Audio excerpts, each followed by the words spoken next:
예, 안녕하세요. 지금 열리고 있는 미미미 작은 미술 세계 작가대화 시작할 건데요. 이거 1, 2부로 나눠서 할 거예요. 그래서 1부에 강세리, 김을, 주보람 이 세 분을 모시고 작가대화를 할 거고 2부 때는 나머지 작가랑 작가대화를 할 거예요. 근데 구성을 이렇게 한 거는 뭐 대단한 건 아니고요. 이 자리가 그러니까 최고령하고요. 최연소 이렇게 조합이 돼 있어요. 그리고 최연소 작가랑 강세리 작가하고 약간 유사한 부분이 몇 가지 있거든요. 그래서 그 부분 때문에 그런 부분 때문에 제가 이게 세 분을 일부에다가 모셨어요. 간단하게 이게 작가 대화이기 때문에 제가 너무나 많은 말을 해서는 아니다고 생각을 하지만 또 작가 개개인에 대해서는 제가 짧게 설명을 드리겠습니다. 그 옆에 계신 분이 최고령인 김을 선생님이실 때 올해 작가 선정 작가로 선정된 건 여러분들 아실 거고요. 2016년도에 저희 소개글이 나와 있는데요. 2018년도에 이중섭 미술상 수상을 하셨고 다른 것보다 이런 수상 경력을 떠나가지고 그 드로잉이란 게 그 하위 장르였거든요. 이게 주목받지 못했는데 2000년도 전후에 드로잉을 각별하게 그린 사람들이 몇 명 등장했어요. 근데 그 가운데는 그러니까 최고령으로 가장 많은 작업을 하셨죠. 그래서 주목을 받았고 더더군다나 그러니까 드로잉의 개념을 이게 좋은 점도 있고 나쁜 점도 있는 것 같아요. 그래서 광의의 의미로 이렇게 확장시키는데 약간 좀 기여를 하셨다고 저는 생각을 해요. 그래서 예전에는 드로잉 하면 완성작으로 가기 위한 습작 정도로 우리가 알고 있었고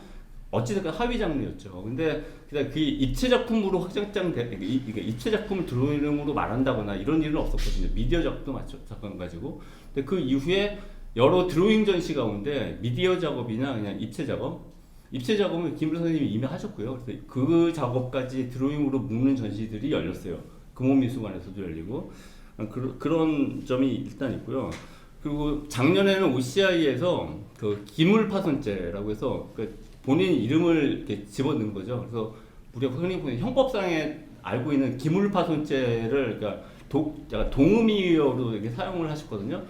그러니까 이분 작업의 가장 큰 특징 중에 하나가 언어 유희라고 생각이 돼요. 그래서 많은 드로잉 작업에 문장이 들어가 있어요. 근데 그 문장 가운데 상당한 내용은 작가 창작의 어떤 자조적인 느낌 아니면 창작의 고충을 약간 반어적으로 이게 드러낸다고나 할까? 그래서 그림 속에 상당 부분 캐릭터가 작가 자신이죠. 그걸 우리가 알고 있거든요. 그래서 그런 부분이 작업을 더 이제 각인시키는 효과가 있는 것 같아요. 이게 제가 다른 매체랑 영상에서 다룬 바가 있는데 팝아티스트들이 보통 캐릭터를 갖고 있잖아요. 어떤 작가에도 어떤 캐릭터가 떠오르지 않습니까? 근데 김을 선생님은 당연히 팝아트라는 장르하고는 거의 무관한데도 불구하고 딱 떠오를 때 여러 가지 요인이 있지만 자기 자신을 캐릭터화해서 작업을 만드는 거라고 생각이 됩니다. 저기 짧게 설명한다는 약간 좀 길게 설명을 드렸는데 여기 앉으시면 됩니다. 빼놨어요. 왜 이렇게 지각하셨어요? 네, 김을 선생님한테 먼저 질문 몇 가지 드릴게요. 예. 저기 하루의 일과가 어떻게 되세요? 이 질문을 드리는 거는 아주 오랫동안 창작을 하셨기 때문에 여기 뭐 아주 후배 창작자한테 선생님의 일과를 좀 알려드리고 싶기도 했고 또 하나는 약간 계획적으로 거의 매일 그림을 그리는 데일리 드로잉 시리즈를 하고 계시잖아요. 이건 이수경도 마찬가지이긴 한데요. 그런 일과를 좀 알고 싶거든요. 하루 일과가 그러니까 제가 생각할 때 약간 체계적으로 이루어질 것 같다는 생각이 있어서 어떠신지 좀 답변을 해주세요. 저는 그 아래층에는 작업실이고 그랬었죠. 살림집 2층에 있거든요. 예. 그래서 한 9시경에 내려와서 9시경에. 예. 9시경에 내려와서 이제 밤 12시 1시경에 올라가는데요. 밤 10시간. 네. 빈둥빈둥 노는 시간이 거의 한 절반. 그리고 나머지는 그냥 이런저런 작업을 해요 매일. 그리고 저는 또 이 사람 사귀는 좀 문제가 있어가지고. 예, 그러신 것 같아요. 별로 그 외출은 별로 없어요. 그리고 이제 한 가지 좀 특징은 제가 저녁 밤 12시경에 올라가기 전에 꼭 특별한 드로잉을 한 장 하고 올라가요. 그럼 특별한 일과가 있네요. 그렇죠? 그래서 그거 모아놓은 것이 굉장히 나한테는 큰 드로잉의 작품 덩어리가 될 것 같아요. 그게 데일리 드로잉인가요? 그러면 그렇죠. 아니 그거는 이제 따로 그렇게 있 따로 있어요. 예. 근데 기본적으로 저는 그 드로잉 작업을 하고, 근데 드로잉 작업은 특별히 어떤 거를 해야겠다는 생각은 없어요. 그냥 그 섞여 있는 이것저것 섞여 있는 그때 그 머릿속을 스쳐 지나가는 거 뭐 그런 것들을 이렇게 잡아가지고 드로잉 형식으로 이렇게 하는 작업. 또 그것뿐만이 아니고 또 좀 큰 작업도 하고 그래요. 페인팅도 하고. 근데 큰 작업이 차지하는 비중이 예전에 비해서 적어진 건 맞죠, 선생님? 그렇죠. 예. 예전에는 사실 그 페인팅 작업을 했었는데 2000년대 전으로 제가 드로잉을 중심으로 작업을 하면서 그쵸, 예. 예, 아까 말씀하신 대로 이 드로잉 개념을 조금 확장. 이렇게 확장시켜 가면서 그런 것을 이거를. 염두에 두면서 항상 작업을 하고 있습니다. 지금 답변 중에 사실 그 제가 던진 질문에 답이 나온 것 같기도 하지만 그래도 한 번 더 중복해서 질문드리면 하루에서 창작이 차지하는 비중이 한 몇 프로 정도 되세요? 몇 프로 정도 되시는 것 같은지, 그리고 월화수목금토일 일이 있는데 휴무일도 있는지 또 궁금하거든요. 저는 그 휴무일 없어요. 휴무일 없고 휴무일 없고 예. 한 50% 정도는 시간을 할애하는 것 같아요. 창작에 예. 아까 말씀하신 그 빈둥빈둥 시간 보내는 것까지 포함을 하시는 거죠? 네, 그거 그쵸. 빈둥빈둥 한 한 단계 50% 하고. 예. 그게 창작에 대한 생각을 하면서 빈둥빈둥 거리시는 걸. 근데 그 아니겠어요? 빈둥빈둥도 사실은 이 머릿속에서는 계속 작업하는 그런 거예요. 알겠습니다. 그래서 덕분에 이제 저는 이 작업량이 꽤 됩니다. 그렇죠. 근데 그게 저한테는 큰 재산이 되고 그런 것 같아요. 그 아까 오시아 미술관에서 작년에 개인전 하셨다 그랬잖아요. 근데 거기에 일부 작업을 제가 이번에 갖고 오려고 그랬어요. 근데 그 말씀하시더라고요. 그 비매품이래요. 근데 팔긴 파는데 전체를 다 묶어가지고 파는 거라고 하더라고요. 뭐 당연히 저희가 못 다루죠. 그래서 저희가 못 빼고 제가 좀 마음에 드는 작업을 선별해서 갖고 온 게 지금 저기 있는 작품들이거든요. 그리고 이건 뭐 그래 짧게 나와 있는데 저기 그 액자 끼워져 있는 액자 있지 않습니까? 그게 미국의 LA라 그러셨던가요? 거기는 무지 큰 벼룩시장에서 구입을 하시는 거라고 그러는데 그거에 대해서 조금만 얘기해 주시겠어요? 저 그 코로나 시기를 빼고는 한 3년간을 못 갔었는데 작년에 갔었고, 드로잉 그 오브제 작업을 하는 재료 같은 거 또는 그 드로잉 액자는 그 LA에 로즈볼 이 플리마켓이라는 곳이 있어요. 그것은 이제 별 중요하지는 않은데 이 세계에서 가장 큰 플리마켓 시장이고 이 하루에 다 볼 수 없는 그 정도로 이렇게 넓은 많은 그런 어떤 그 물건들을 파는 곳인데 거기 가면 사실 없는 게 없어요. 굉장히 다양한 물건들이 많이 있고 그래서 저는 그 액자 상들도 제가 몇 사람을 알아가지고 단골도 있고 그래서 액자는 거기서 항상 그 사가지고 와서 저는 드로잉을 액자에 맞춰서 드로잉 크기를 이렇게 결정하고 그렇게 그립니다. 액자를 놓고. 어제 좀 다급하게 그 눈방울 그림에 대한 사이즈 알려달라고 제가 요청드렸잖아요. 그 작품에 눈방울이 되게 자주 등장을 하잖아요. 이게 그러니까 눈물방울 맞아요. 눈물방울인지 빗물방울인지 아니면 그냥 물방울인지 아니면 셋다일 수도 있는데 그거를 어떻게 제작을 하며 혹은 그것으로 이제 함의하는 바가 뭔지를 말씀해 주셨으면 좋겠어요. 글쎄요, 저는 뭐 창작의 고충의 눈물방울 뭐 이렇게 우리 손쉽게 풀이할 수도 있을 것 같기도 한데요. 눈물 작업을 저는 그 2006년도부터 시작했어요. 그때 이제 어떤 생각을 했냐면은 그때 이것도 뭐 별로 중요한 얘기는 아닌데 사람 몸에서 나오는 그 굉장히 그 묘한 성질을 가진 물질이 난 눈물이라고 생각됐어요.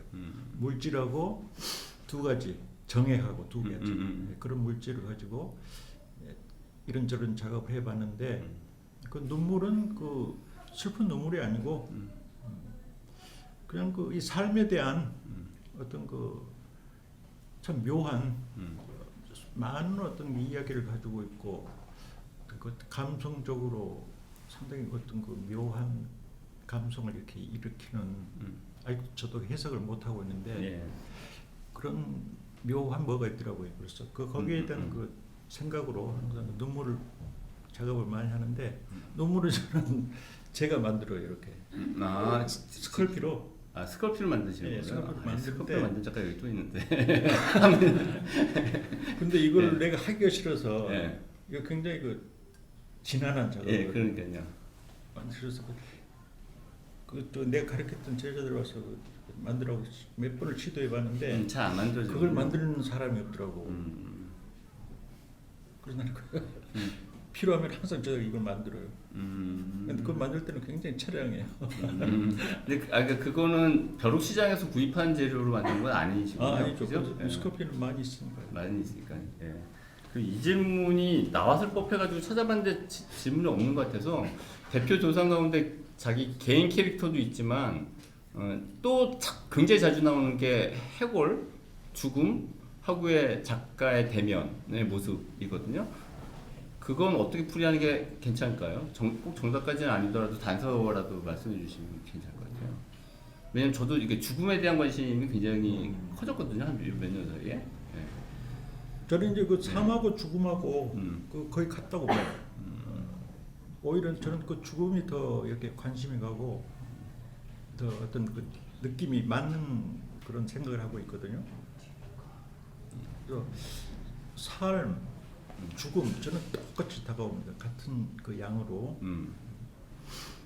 그 죽음에 대한 생각을 하면은 이 삶에 대한 생각이 저절로 그게 끌려 들어오거든요. 그래서 죽음에 대한 관심이 나한테는 그 삶에 대한 관심. 남은 삶에 대한 관심이겠죠. 아니 앞으로 그 모든 삶. 네, 모든 삶에 대한 관심하고 삶하고 죽음하고 붙어 있는 거기 때문에. 그렇죠. 근데 저 해골이나 죽음의 도상에 등장한 게 그것도 2000 초중반부터예요. 그러니까 2010년도 이후 아니세요? 그런 거 같아가지고. 예, 해골은 그 2000년도 내가 드로잉 시작할 때부터 그 관심이 있었던 것 같은데요. 작가도 본인이 더 잘 아시겠죠. 예, 해골은 제가 컬렉션한 그 품목 중에 하나예요. 예. 지금 이따가 관객 그 질문 받을 땐 이 질문이 안 나올 것 같아서 제가 질문 드리는 건데 제가 아는 바로 저도 이게 처음에 했던 게 전 아직 기억이 2000년대 초반에 사루비아 다방 앞에서였었어요. 그리고 그 근방에서 여러 번 뵀죠. 근데 다른 사람들한테 그 어째서 듣기를 생업으로서 집 짓는 일을 하셨죠. 네. 그죠. 그 일을 모르는 분들이 많으실 텐데 그거에 대해서 좀 얘기해 주세요. 그러니까 이런 그냥 노가다가 아니라 그걸 총괄하는 사람이었던 걸로 저는 알고 있거든요. 그거를 그린 드로잉도 제가 봤어요. 그거 좀 얘기를 해주시고 지금도 그 일을 혹시 하시는지. 그래서 우리가 알 법한 사람들 집을 설계 내지는 전체 구조를 담당하신 걸로 제가 알고 있는데 그 얘기 좀 해주시죠. 그 얘기는 내가 좀 하기 싫은데. 그래요? 약스에서. 아니 왜냐면 그걸 주제로도 다루잖아요. 그러니까 부끄러운 일이 아니잖아요. 그게. 아니 예. 맞아요. 예. 그 90년대 초에 예. 우리 그 와이프가 돈을 벌어 오라고 그러더라고. 그때는 유명할 때가 아니었으니까. 아, 그치? 결혼할 때는 내가 그 정릉 사동에 그 아담한 집이 있었어요. 예. 거기서 한 몇 년 재밌게 살았는데 신혼초에. 예. 근데 내가 사실 신혼초에는 내가 에스콰이어라는 그 디자이너로 있었어요. 구두 회사 구두 에스콰이어 회사. 거의 네. 디자이너셨다고요? 그걸 한 2년 하다가 예. 더 이상 이걸 하면은 내가 꿈꾸던 이 세계로 오기가 힘들겠다 해가지고 이제 결심을 했죠. 그래서 에스콰이어를 그만두고 이제 작업실을 얻어서 작업만 계속했어요. 그게 한 몇 년 지나니까 이제 와이프가 돈 벌어오라고 그래요. 예. 네. 그래서 나는 돈 버는 재주는 없는데 그 힘이 있더라고 나한테. 네. 육체적인 힘. 예, 원래 던지려던 질문 중에 하나가 그거였었어요. 몸 쓰는 일 좋아하시는 것 같더라고요. 예. 그래서 이윤혁판한테 물어보려고 했구나 내 생각은. 그러니까. 그래서 떠오르는 게 이 노가다 판에 가면 도움 볼 수 있을 것 같아. 그래서 노가다를 굉장히 한 4년 했었어요. 예, 작부를. 잡부를 하셨어요. 네, 근데 작부. 거기 나와 있는 그림은 그걸 전체를 갖다 약간 초가랑가라는 사람처럼 돼 있던데 그건 아니셨어요? 그래서- 아니요. 근데 예, 그때 그 노가다면서 굉장히 작업이 잘 됐어요. 예. 그때 불이 다 탔지만은 그 자화상 그때도 그 자화상 그림도 시리즈도 그때 나왔고 아, 굉장히 그 정신이 이제 바짝 들어가지고 아주 저는 그 노가다 만족했거든요. 네. 돈도 벌고 네. 작업도 아주 그 작가 정신이 충만해가지고 이게 몇 년도부터 몇 년인 거죠, 그게? 왜냐면 제가 듣기로는 2000년대 이후 그게 꽤 알려진 사람들 집 설기인가 집 짓는 거에 관여하신 걸로 제가 분명히 들었거든요. 아 작가들 내가 이제 그 집을 그쵸, 맞죠? 지어준 적도 있고 예. 그러다가 이제 노가다를 한 10몇 년 했어요. 한 15년 하다 보니까 끝까지 노가다로 표현하시긴 하는데. 내가 그 집을 지을 수 있게 됐어요. 예. 그래서 내 집도 내가 짓고 그쵸, 예. 그다음에 작가들 집도 좀 지으려고. 그래서 작업하면서 또 돈 걱정 안 하고 할 수 있었고 덕분에 그쵸, 예. 여러 가지 도움이 됐었어요. 그 정도로 합시다. 예, 그 정도. 저도 그 정도만 물어보려고 그러는데. 아니 뭐 거의 대부분 모르실 것 같아가지고 일부러 그 미끼 차원에서 던졌고요. 질문이 원래 더 있고 그러는데요. 준비해 온 질문이 한 분한테만 너무 집중되면 안 되기 때문에 다음 강세리 작가님으로 넘어갈게요.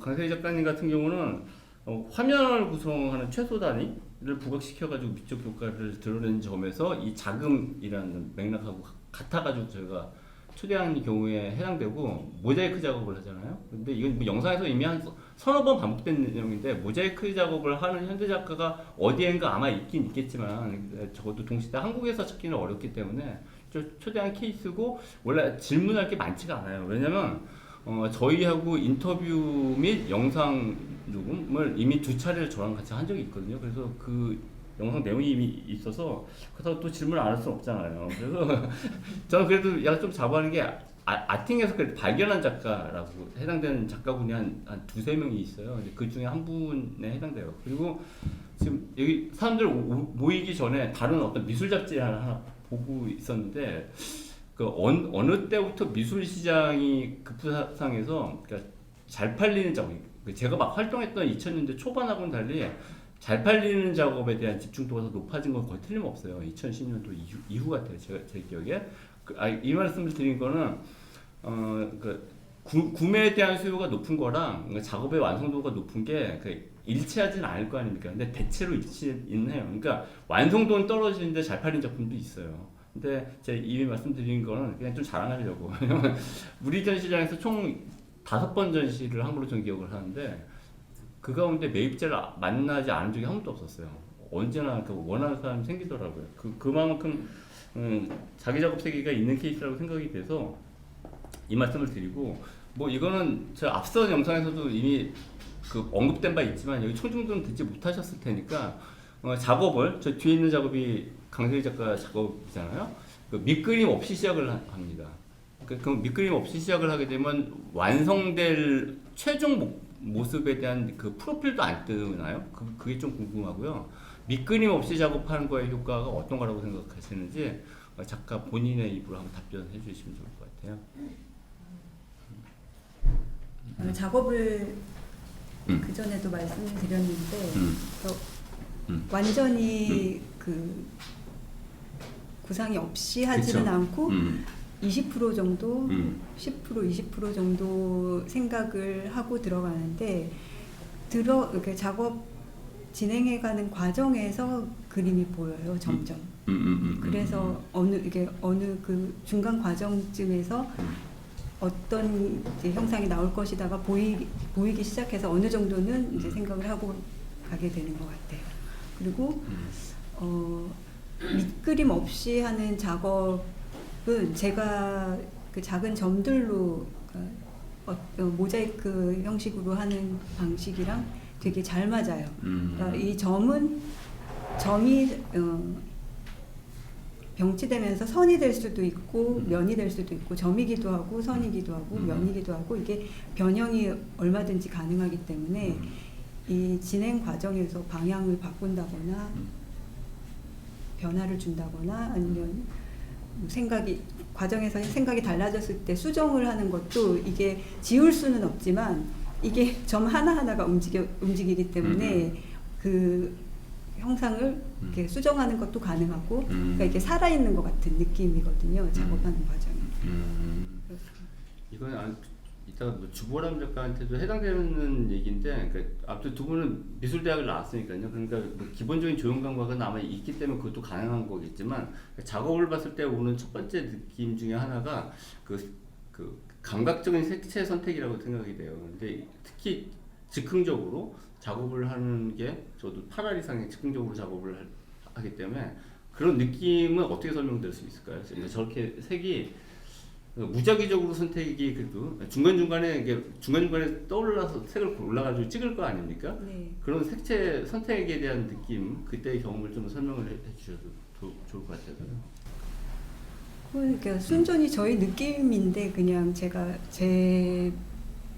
끌리는 대로 그냥 선택하는 건데 한 가지 좀 독특한 건 제가 지금은 신문으로 주로 작업을 하기 때문에 이 물감으로 작업할 때와 다른 점은 제가 원하는 색을 마음대로 다 쓸 수가 없어요. 그러니까 이게 만드는 색깔이 아니라 발견하는 아니면 선택하는 색깔이기 때문에 이미 거기 있는 것들 중에서 그 최선의 색을 선택해야 되기 때문에 그게 또 하나의 묘미가 있는 것 같아요. 그러니까 제 구속의 드로잉이라는 작업 있잖아요. 네. 그런 것처럼 저는 이제 그 방식에서 약간의 그 제약이 있다는 게 지금으로서는 좀 흥미가 있어요. 색감을 이렇게 끌어내는데.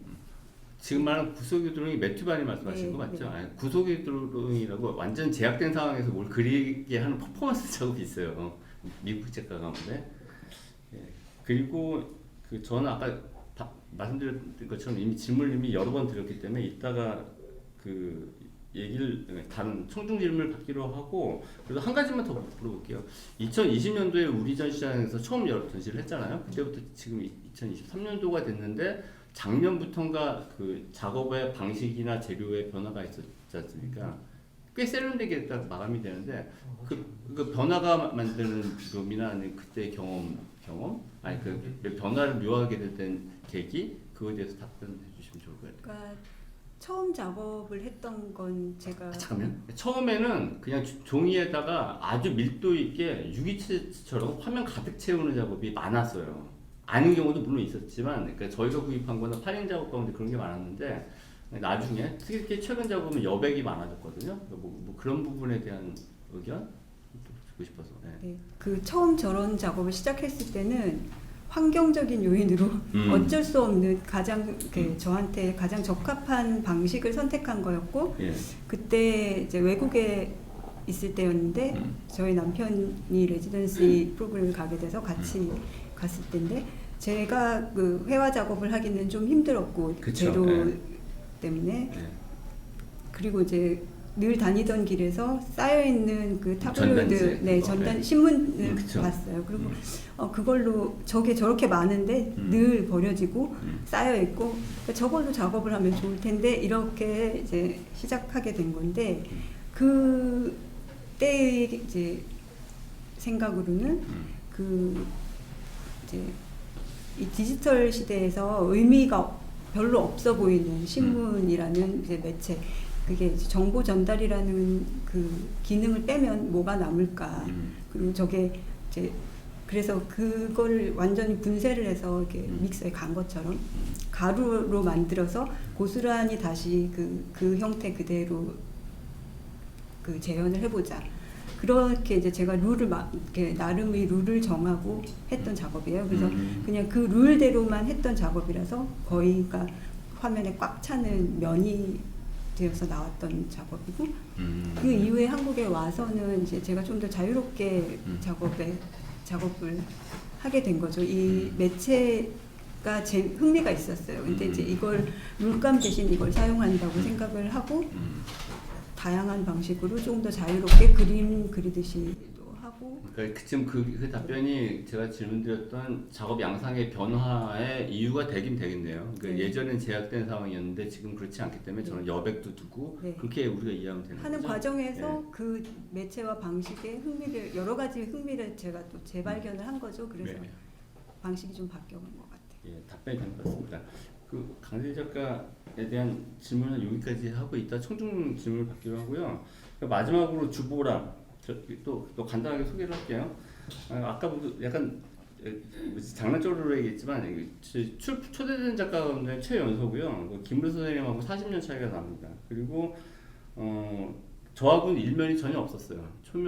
초면이었는데 저랑 보니까 페이스북 이거랑 블로그로 이웃으로 맺어진 상태더라고요. 전 그 사실 몰랐는데 타임라인에 작업한 게 올라오잖아요. 근데 아무튼 이게 들어가 보게 되면 반응은 별로 없어. 내가 볼 때는.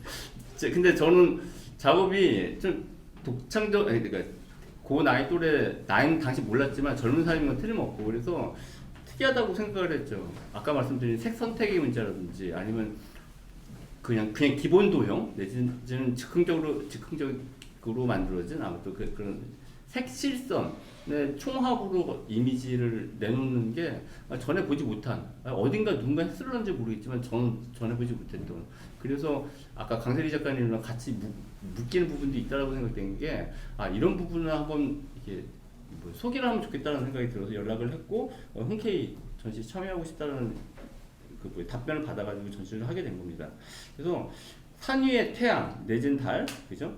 그리고 아주 익숙한 풍경 도상을 갖고 오는데 그것이 그러니까 산 풍경이라는 게 빤하지 않습니까? 근데 그거를 색이랑 실선으로 차별점을 만든다는 점에서 약간 차별점이 있다, 변별점이 있다고 생각을 했어요. 그래서 아이디어를 어디서 얻는지 그리고 또 하나는 제가 생각할 때 이건 질문에서 던질 수도 있는 내용인데 제 의견을 말씀드리면 여기서 정말 그 미감의 세대 차이가 생기는 것 같다라는 생각도 들었고요. 그러니까 저런 걸 작업을 하는 세대가 과거에 뭐 전혀 없진 않았겠지만 설레를 역추적하게 되면 저렇게 어떤 형상이 구체적으로 있긴 있는데 그게 그냥 하나의 형태로만 딱 보이게 되는 즉흥적으로 바로 보이는 작업을 하는 작가가 주보람입니다. 뭐 아까 던졌던 질문이랑 똑같은데요. 아까 강세리 작가님한테 조용의 원리, 작업하는 그 조용의 원리나 이게 떠올려서 제작되는 방식에 대해서 설명을 좀 해주실 수 있어요? 그리고 밑그림이 혹시 있는지 이것도 좀 궁금하거든요. 저는 요즘 같은 경우에는 좀 마음에 심상이 떠오르는 이미지가 먼저 있는 다음에 그거에 맞춰서 그리기를 시작하는 것 같아요. 근데 약간 아까 색에 대한 선택에 대한 얘기를 하셨는데 네. 약간 색에 관한 거는 좀 저만의 그 선택하는 과정이나 그런 미학이 있긴 한 것 같아요. 약간 일부러 굉장히 극대하게 대비되면서 한눈에 봤을 땐 잘 안 어울릴 것 같은 색들을 가까이 배치하거든요. 그런 배치를 계속 연속적으로 하는데 멀리서 봤을 때는 이게 안 어울리는 듯하면서 어울리네 약간 이런 미감을 만들어가는 게 있어요. 그리고 처음 작업을 시작했을 때는 색보다는 선이 중요했었어서 좀 그 아까 얘기하셨던 직선이나 기본 도형 같은 기본 도형 같은 거에서 시작을 해서 이게 점점점 그거를 재현하고 똑같이 따라 그리는 걸 반복하다 보면 이게 약간씩 왜곡되고 달라지는 걸 가지고 좀 이상을 추구하거나 좀 완전한 걸 추구하더라도 불완전하게 그게 결과물이 나오고 근데 그런 거를 오히려 좀 긍정하는 걸로 이야기를 시작을 했었거든요. 근데 요즘 들어서는 약간 그 이야기만에서 끝나지 않고 좀 더 저의 심상이나 아니면 확장될 수 있는 방식들을 찾고 있는 것 같아요. 그리고 이거는 아주 젊은 작가들한테나 젊은 작가들 내지 미대생들한테 던질 수 있는 질문이지만 그냥 물어볼게요. 그 지향하는 미적인 그 선호도가 있나요? 그래서 예를 들면 선호하는 작가나 작품이 있다면 어떤 게 있을까요? 저는 그 약간 두 가지 갈래가 있는데 하나는 조형적으로 색감을 굉장히 잘 쓰는 굉장히 그 독특하게 쓰는 작업이라든가 아니면 구도가 일반적이지 않은 작업들을 좋아하고요. 또 좀 신성이학 같은 실마 아렌 클린트 그런 종류의 작업들도 굉장히 좋아해요.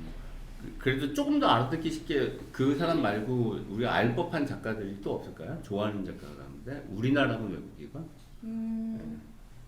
저는 그 생면 추상하셨던 분, 마크 로스코요? 네, 마크 로스코 작업도 좋아하고. 아 그래요? 네. 저기 나오는 약간 해먹처럼 번짐 같은 효과는 좀 그거랑 좀 또 연상이 되기도 하네요. 보니까 똑같진 않더라고요. 네. 그죠?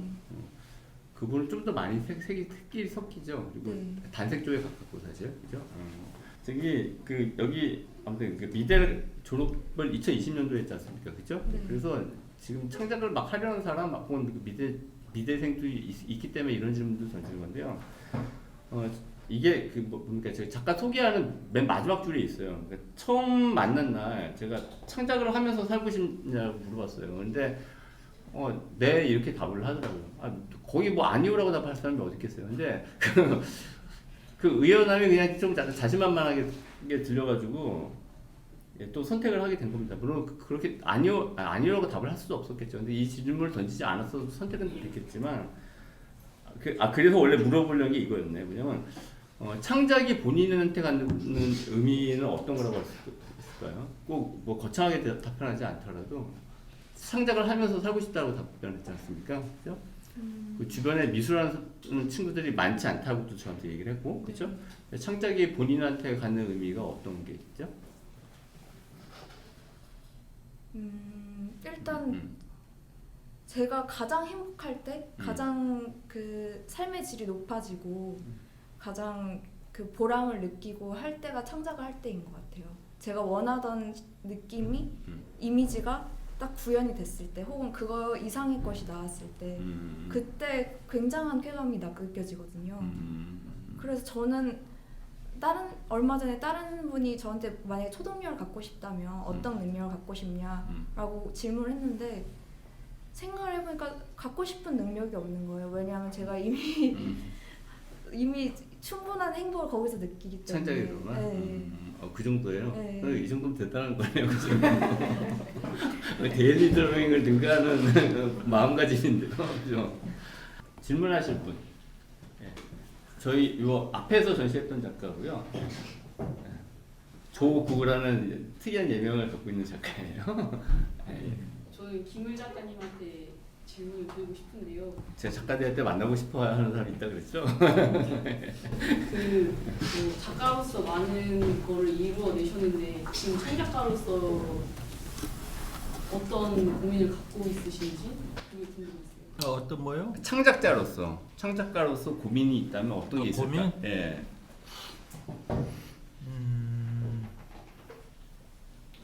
글쎄 뭐 특별한 고민은 사실 없는 것 같아요. 답변 끝이에요. 아니 예전에는 정말 그 이런저런 고민이 많았죠. 생계에 대한 고민 아니셨어요? 그건 아니시고요. 생계는 아닌 것 같아요. 아니, 생계는 아니고 예. 창작에 대한 고민이 있으셨던 거죠? 예, 창작에 대한 고민인데 이 정말 그 어떤 고민도 많았고 갈등도 많았고 한 그런 시기가 있었거든요. 창작에 있어서요. 그죠? 창작에 있어서. 예. 근데 지금은 이제 내가 그 어떤 그 작업에 대한 나름대로 어떤 그 이 구조를 짜놨어요. 그렇기 때문에 예. 내가 작업실 안에 들어오면 어떤 그 나름의 시스템이 있어가지고 별로 고민 없는 것 같아요. 왜냐하면은 나는 첫째는 뭘 해야겠다는 그게 없어요. 주제가 없어요. 주제는 사실은 굉장히 그 부자연스러운 것 같아요. 그래서 예전에는 뭐를 할까에 대해서 굉장히 그 고민했는데 그거 굉장히 부자연스러운 것 같아요. 그래서 주제를 무시해 버리니까 일단 굉장히 편해졌고 뭐든지 할 수 있다는 그런 가능성이 열렸잖아요. 그래서 사실 진짜로 그 나는 고민 별로 없어요. 선생님의 예술 행위의 목적은 뭔지 여쭤봐도 목적이요? 네, 창작하는 목적. 목적은 지금 난 하나의 작가로서 내 자화상 큰 자화상 하나를 남겨놓고 죽으려고 해요. 큰 자가서. 내 작품을 이렇게 모아놓고 보면은 저 사람은 이렇게 살다 갔구나, 이런 사람이구나라는 걸 좀 알 수 있게끔 이 뭔가 하나 남겨놓는 게 이제 마지막 꿈이죠. 네, 답이 됐어요. 아니 제가 약간 덧붙여가지고 그러니까 제 경험도 좀 말씀드리면, 제 동감할 수 있는 한 줄의 문장이 나와서 창작을 하는데 이제 별 고민 없이 체계적으로 작업실에 들어가가지고 어떤 일을 갖다가 짜르르 자기가 짜놓은 어떤 마인드 맵이 있겠죠. 따라서 한다라고 이해해도 되는 거 맞죠? 네. 예. 왜냐면 한 지난주였나? 저 만나러 창작에 대해 자기 작업에 대해서 논의하러 오시는 분들이 더러 있잖아요. 만나서 얘기하다가 글쓰기라든지 전시기획자, 근데 제가 지금 갤러리스트가 됐으니까 저는 원래 전업평론가잖아요. 근데 그 얘기를 하다가 제가 이런 답변을 했던 게 기억이 나서, 그러니까 글 쓰거나 전시를 기획을 하거나 특히 글 쓰거나 아니면 어디에서 강연을 하거나 이게 전 진짜 하나도 어렵지 않습니다. 근데 제가 등단한 지가 지금 이제 21년째인데 등단했던 초반에 그때가 진짜 저한테 어떻게 보면 전성기라고 할 수 있는데 2000년도부터 2010년도 그리고 그 이후에 방송 나온 때 그 이후. 근데 그때는 힘들었어요. 그래서 하다가 밖에 나가서 하고 이게 소리 지르는 적도 몇 번 있고 글이 안 풀려가지고. 근데 지금은 그런 일이 없고 이거는 어떻게 해서 쓰면 된다라는 게 키워드가 바로 보여요. 되게는 보여서 그걸 갖다 적어 놓습니다. 그리고 저는 지금도 전시를 볼 때 항상 어떤 전식은 가가지고 키워드를 몇 개 적으면서 보거든요. 보면 그거에 따라서 기승전결 문장이 나와요. 근데 이거를 지금 이거 만약 필자가 있다면 이것대로 따라해서는 아마 잘 안 될 겁니다. 잘 안 되실 거예요. 근데 이 방법이 맞는데도 불구하고 안 될 거예요. 왜냐면 이거는 세월이 쌓여가지고 가능한 거거든요. 그러니까 자신감이라는 게 난 자신감을 가질 거야. 이것도 정말 용기를 북돋는 건 거의 틀림없어 보여요. 근데 그냥 자신감은 그것보다 자기한테 그게 익숙해서 그냥 타고 그냥 쭉 가는 거예요. 정말 이거 원래 그냥 가는 거 맞잖아 하고 쭉 가게 되는 거, 그게 자신감인 것 같더라고요. 이게 뭐 얘기가 어떻게 제 얘기를 하게 되는데 어떤 일을 할 때 쉽게 된다라는 게 어떤 건지에 대한 그 글 쓰고 이제 말을 하는 걸 업종으로 사는 사람으로서 공감이 가가지고 좀 제가 덧붙이게 됐습니다. 예, 그럼 또 다른 질문 있으면 받겠습니다. 저기 김희진. 네, 제가 약간 늦어가지고. 아니 괜찮아요. 분명히 나왔을 이야기였을 것 같은데 김혜 작가님 또 작품을 보면은 액자의 선정 또는 뭐 액자라고 하는 것이 드로잉과 되게 합치된 하나의 형식처럼 여겨지는데 그 액자를 고르거나 아니면 고르시는 건지 아니면 제작을 하시는 건지 어떻게 이제 얻어서 액자를 사용하시는지, 또 그리고 액자를 먼저 고른 다음에 작품의 사이즈를 정하시는지, 그런 액자에 관련한 어떤 과정, 그 이제 어느 정도 고정되어 있다고 분들은 말씀하셨는데 작업의 틀 같은 것이, 그러니까 액자가 어떤 의미를 갖고 있는지 좀. 아까 다 나왔던 답이긴 합니다. 하지만 이제 짧게 간략하게 압축해서 답변해 주세요. 그럼 그 액자는 구해가지고 미국 가서 벼룩시장에서 구해가지고 와서 거기에 맞는 그 액자 분위기에 맞는 아무튼 그림을 골라가지고 이렇게 그 액자를 놓고 그 사이즈를 잘라서 작업을 하거든요. 그리고 나는 그 액자를 관액자 같은 것도 굉장히 잘 만들어요, 내가. 또 그 재료 그 도구도 다 있거든요. 그래서 특별하게 뭐 만들 때는 나는 액자 전부 내가 만들어서 해요. 답이 됐죠? 네. 다른 분들도 질문해 주시고, 혹시 이 두 작가한테 질문하실 이분들? 네, 그렇죠. 왜냐면 지금 다 얘기가 많이 나왔으니까 강세리 주보람 작가한테 질문하실 분 없으세요? 오케이, 좋아. 저도 얼마 전에 이제 미대를 졸업하고 작업을 지속하고 있는데 주보람 작가님한테 드리고 싶은 질문은 작업을 지속하기 위해 생긴 문제는 어떻게 해결하고 계신지. 저는 좋은 답변을 드리기가 어려울 것 같은 게, 저는 지금까지는 지원을 받으면서 몇 년까지는 지원해주겠다는 얘기를 듣고 그 전까지 작가로서 서라 이러고 있기 때문에 이제 서기 시작하는 단계라 큰 도움은 안 될 것 같습니다. 예, 이거는 저 영상에서 편집할 건데 잘 살더라고요. 갔더니 놀랐어. 다 펜트하우스네. 질문하기 좀 쪽팔려가지고 못하시는 분들은 이 대면에서 질문하시는 걸로 하죠. 그죠? 예. 그럼 1부 작가 대화를 여기서 마치겠습니다. 예.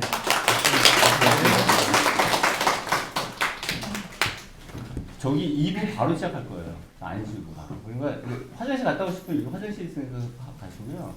2부 바로 시작하시죠. 자, 끝?